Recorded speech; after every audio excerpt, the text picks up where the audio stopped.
What's up, everyone? I am back after a long time waiting. I finally have the car back in my garage, ready to rock and roll. And it has been 2 days now. I've had 3 days car. 3 days I've had the car now, and it is awesome. I'm gonna go everything with you, and we're gonna go ahead and install some new parts I got in the mail today before we start testing and tuning on this car at the track. So, long story short, if you haven't watched my old videos, this car had an old D1SC kit on there, and I've since then replaced it with an F1A94 from Procharged, and also swapped the transmission to a Turbo 400. So, got a good deal on it. It was really a trade from the transmission to the 400, and then the Procharged I just bought brand new this past winter in December, but I've been waiting since then on a tune. So SSLSX, these guys right here, Steven and their guys all built this car, so I took it back up to them. They're about 3 hours away in North Carolina from where I'm at in South Carolina, and it was, I think, a 3-month process of waiting to get tuned. So this whole time I kind of had the car ready to rock and roll because a lot of changes have been made since I last had the car. Well, I dropped it off with them a few weeks ago, and I didn't know if it was going to be same day or not, but it is what it is. Ended up dropping the car off there, and I have some footage of me taking the car up there, which I'll play here in a second. But super busy, super awesome guys up there. They really took care of everything, and they made sure that the car was going to be able to be street driven and track driven. I told them I want to be able to take this to work, and I want to be able to take it to the track or to and from the track without any issues. So it's a little bit on the conservative side. He said, when he was dynoing it, but it's okay. It is what it is on that, because of the purpose of me using the car. This isn't like a trailer queen. I want to be able to go to and from the track, to and from the streets, wherever I want to be at. So pretty happy overall. Love everything so far. The only things left I need to do, which I actually got the part in for today, is install this Kirky seat brackets. Those came in the mail, as well as the Holley shift light. So, and also too, this is my garage. I've had cars in the meantime while my car's been down waiting for a dyno come over. Friends, you've seen this one on the channel before too. It's Brian Z06. We're doing maintenance on it right now. He's getting them freshening up on the trans, clutch, all that fun stuff too. So there's never a empty spot in the garage. We're always doing something because track season is here. The weather, I think we just had our last cold snap, so we should be getting awesome weather here, as well as where I'm at in the south, a ton of pollen. So since the car's gonna be outside, I'll be definitely covering this car up until we have garage time to put this car back in there. But I'm gonna go ahead and roll the footage of taking the car up there and then explain everything after someday, because we are going to head to North Carolina, me and my buddy, to go dyno the Camaro. So gonna just jump right into it, take y'all along with me. Hopefully, don't know what's gonna happen, kind of nervous, but we're gonna see and plan for the worst, hope for the best. And you guys will just kind of hopefully see good things happen, but be along the journey with me. So I do have a trailer my buddy Chris let me borrow. That's my new vehicle. Side note, just my daily to pull this whenever I go out of town. But the Camaro is done, Procharger's on, transmission's in, everything's in. It's just been sitting here for the past month now, in the garage, but sitting in my house because I've been waiting for this dyno appointment date. But we're gonna have, my buddy's gonna help me here, put this on the trailer real quick, and then we're gonna get right out of town.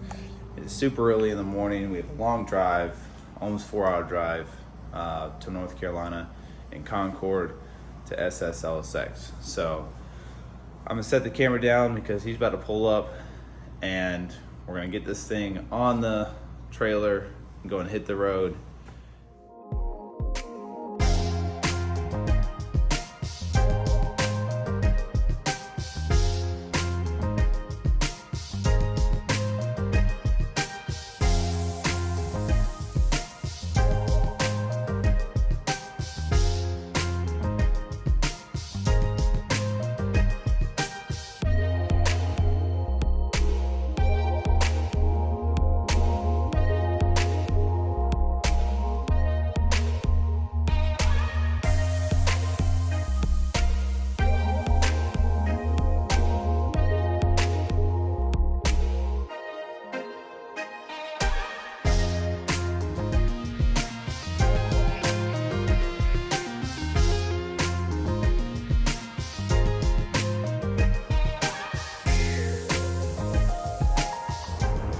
All right, we're almost there.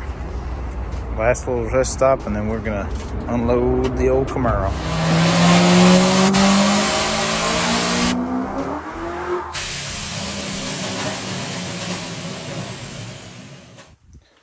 So there you have it. Brought the car home, or drove all the way home. Waited about a week or two. Called me, said the car's ready. Went and picked it up. It made, I believe, 743 and 630 torque. So about the same numbers, minus a little less torque than when I have the manual, but that's obviously because I'm going through an auto now, than when this car was on the D1.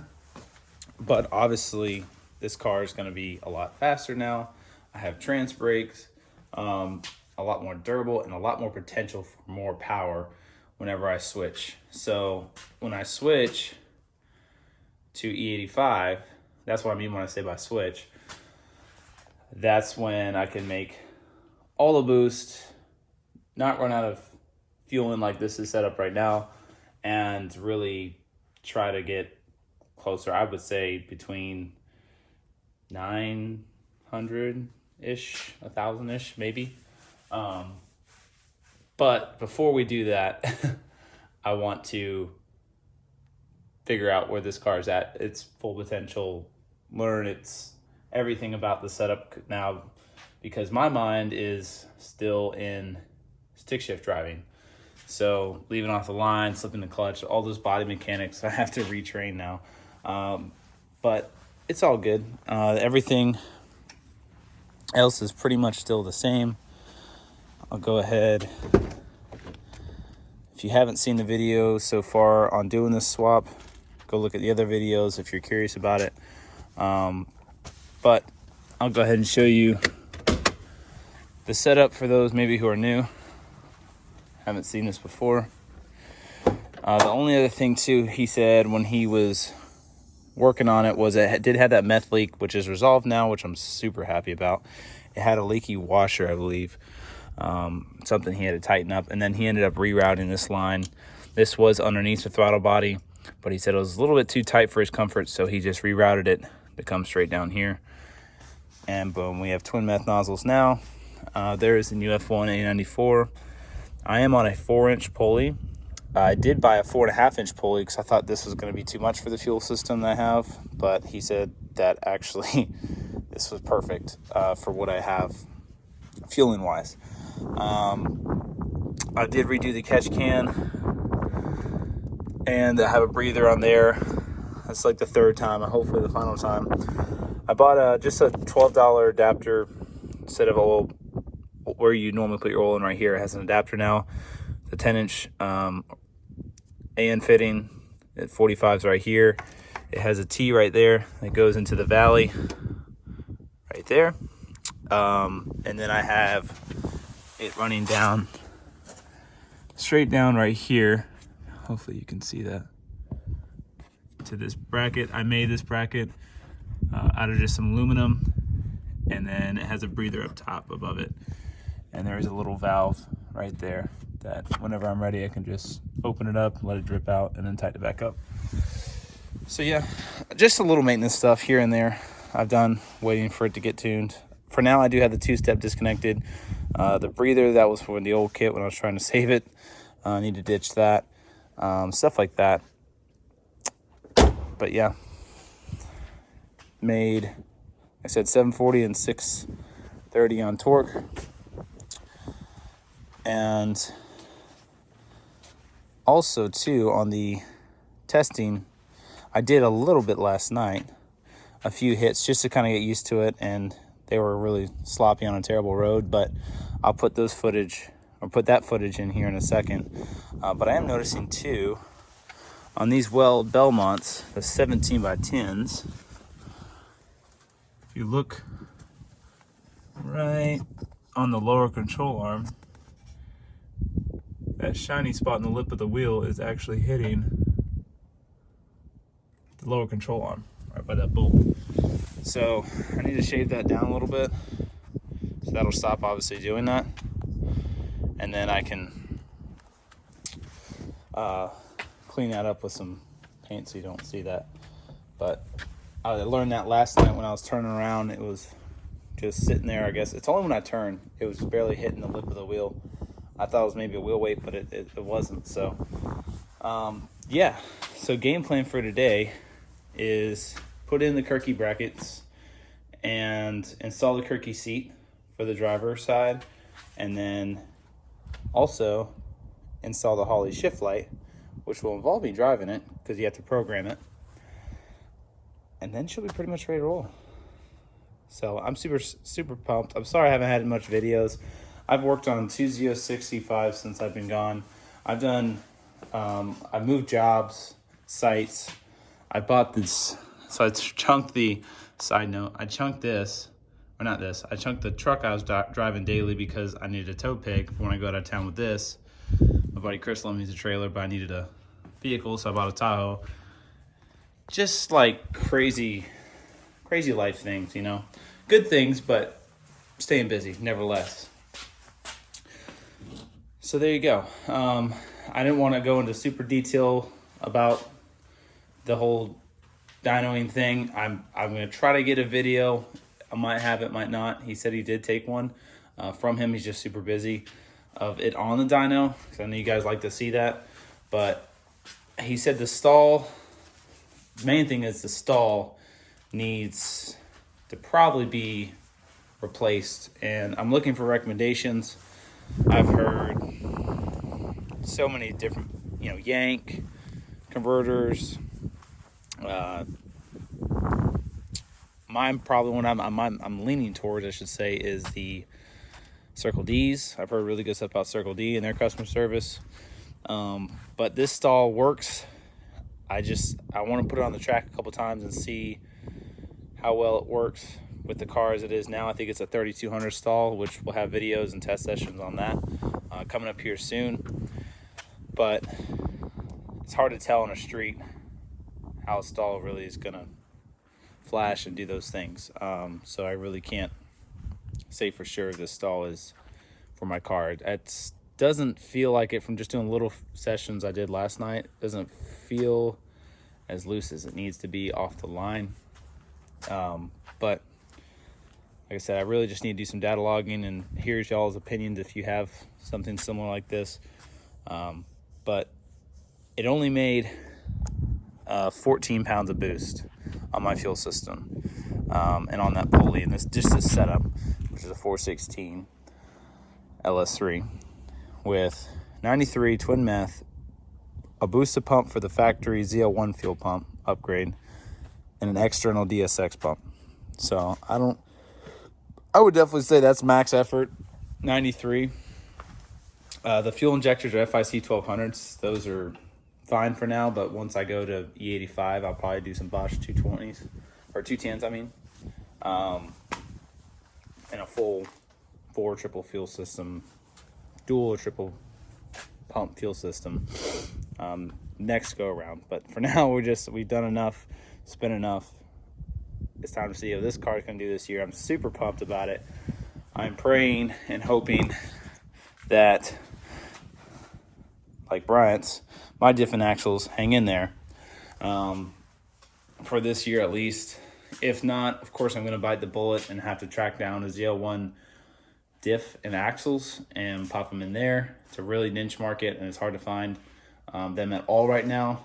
And if I do find one, obviously I want a good deal on it, because some people are like, if they do have one, they know what they have. They're trying to get crazy amounts of money for them, or they're super back ordered till May and stuff that I've seen on Summit's website. So I'll keep my eyes open. If I find a really good deal, I'll jump on it just to have it, because I know I'm going to need it. And that's probably when I'm going to start using the trans brake, once I know for sure I have a beefy 9-inch rear end and axles in there that can take it. Versus now, I'm probably just going to foot brake at the track. There's no need until I'm used to the car enough to just start introducing the trans brake. So let's go ahead, get this over there. I have boxes.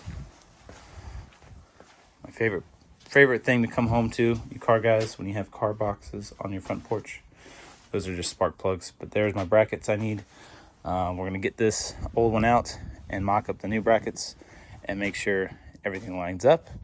And if you guys are wondering where I got these from, Henderson is a company on eBay that makes these specifically for the Fitch ends. Henderson's Race Shop, so go check them out if you need them for your car and want to do this. I believe the brackets were $160 shipped, so that's all I could really find that work with the factory hook style brackets, which I'll show you in a second. And then after we put this in, if everything goes well with that, we'll go ahead and install the Holley shift light. So let's get at it real quick.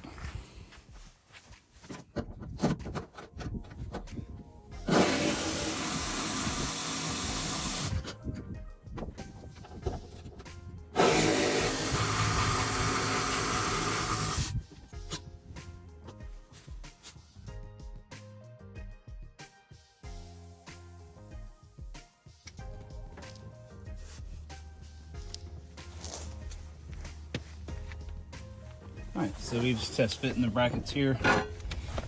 These are pretty much just cut stainless steel, and they have the hooks on it like they have on the factory brackets, and you reuse the factory bolts here. And they have a couple different mounting points if you want to slide it forward or backwards. I'm just going to mock it up for now in the front there, and same thing with this one. This is passenger side, so this goes right there. And now, got our Kirky seat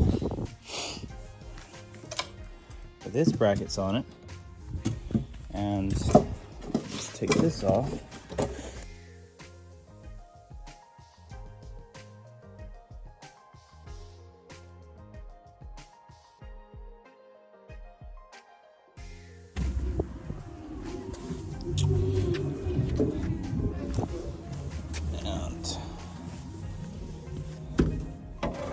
Kind of fun to do with one hand.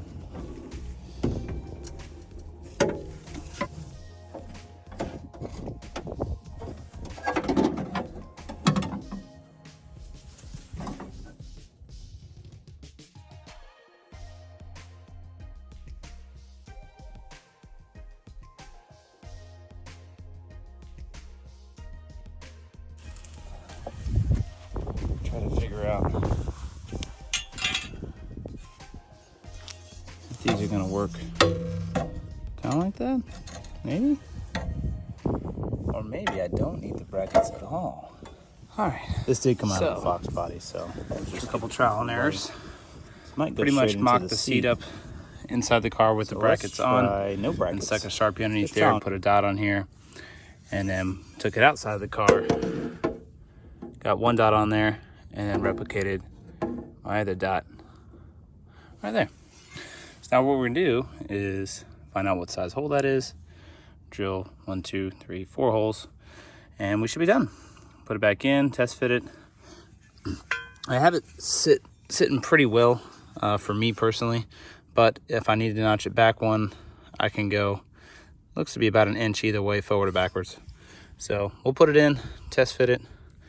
If I like it where my feet are at and my back, we'll send it. If not, we'll adjust it. It'll be good. Let's drill some holes.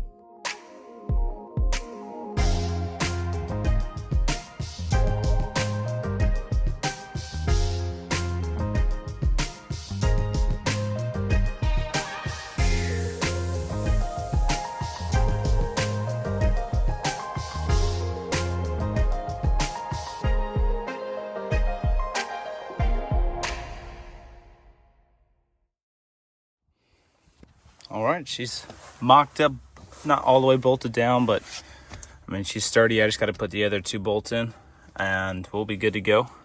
But sitting in it feels pretty good. Pretty much where I have my factory seat at. Plenty of leg room to get in and out. So overall, pretty excited about it. Main thing is going to be, obviously, while we're doing this, is for weight. So on track days, that one will come out. We should probably weigh this one real quick just to see how much we saved. I know the Kirkies are like 15 pounds, give or take. So we'll bust out the old scale here and let's weigh the difference. Oh, pollen, yes. Okay. I'm gonna put this one on here, see how much it weighs, and then with the brackets, I'm gonna put the Kirky on here, seat, cushion, everything, and see what the difference is.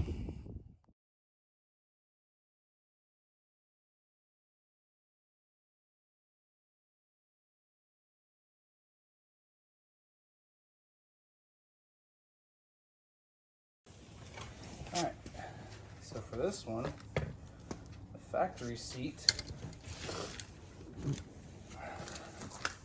Try it this way. Oh God, this is heavy. No? Oh, that can't be right.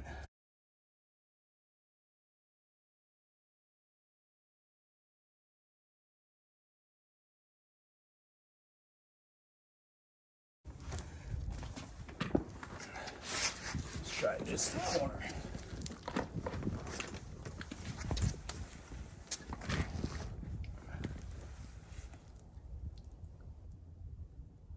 $54. There we go. 54.8. So we'll say 55 pounds.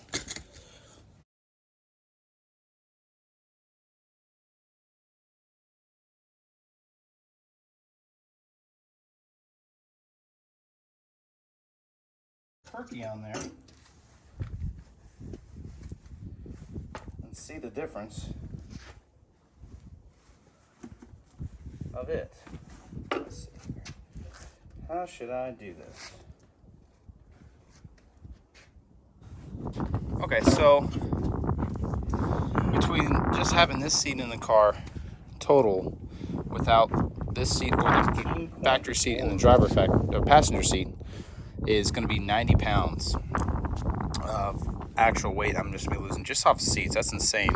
Almost 100 pounds in seats. So it should be at least a tenth for this car. Whenever we go to the track, rule of thumb is 100 pounds is a tenth. So quick and easy. I guess I could take out the rear seats, but those weigh probably 10 pounds if that. So I'll probably just leave those in. It's too much hassle going in and out with those. They don't weigh that much. But main thing will be leaving these out for the track. If it's 100 pounds, I can just take out with 2 bolts and a connection. So pretty pumped. I'm going to paint these, finish bolting this up, and then we should be good to go. I'm probably going to save the Holley shift light video for the next one, because this one's getting kind of long. So just stay tuned for that. There'll be more content. That's going to involve, like I said, programming it, driving it, and I'll go through step by step for those who don't know how to put a Holley in. They're pretty simple. This one is the OBD2 one, so it plugs straight into your OBD2. You can also cut it if you don't want to use up your OBD2 for people who data log and stuff, which I might do in the future. You can cut it and splice it in, so that way you have your OBD2 available for data logging, HP tuners, yada yada. But for now, like I said, I just want to set it up, so I'm going to put it in there. I'll make a video on that. But that's going to pretty much do it for this one. Car's back. We're ready to rock and roll. We're shedding weight. We got more power, a little bit more power. So we'll see how this does. Thank y'all for your patience. I know it's been like 2 months since I've had a video out, but been staying busy. Been working nonstop. But we have Cars and Coffee. A couple of tests and tunes we're going to be trying to go to at least if work permits.